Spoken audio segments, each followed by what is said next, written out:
University की fees पे करनी है, डेडलाइन आज की है।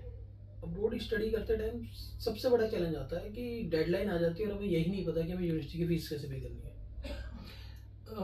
वैसे तो पेमेंट की ड्यू डेट जो होती है, हर कोई यूनिवर्सिटी आपको एटलीस्ट 1 से 2 महीना देती है, उसके बाद भी डेडलाइन तक लास्ट डेट तक पेमेंट करने के लिए लोग वेट करते हैं। क्यों? देखिए आजकल क्या हो गया है, सम ऑफ द कंट्रीज में ना डिफरेंट डिफरेंट चैनल्स हैं जिसके थ्रू यूनिवर्सिटी पेमेंट एक्सेप्ट करती है।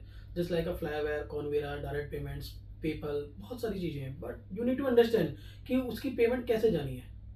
और कितना टाइम लगेगा उस पेमेंट को वाया थर्ड पार्टी ट्रांसफ़र करने के लिए? पेमेंट प्रोसेस करना, पैसा भेजना एक वे नहीं है।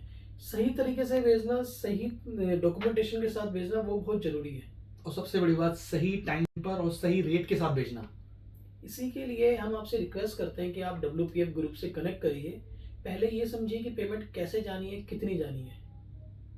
और एटलीस्ट डेडलाइन से पहले कीजिए, क्योंकि जो थर्ड पार्टी पेमेंट्स होती हैं इसमें एटलीस्ट सेटलमेंट होने में ही कम से कम 4 से 5 वर्किंग डेज लगते हैं। इतना टाइम आपको एटलीस्ट लेके चलना पड़ेगा। एंड सबसे बड़ा पोर्शन आता है इसके अंदर टीसीएस का।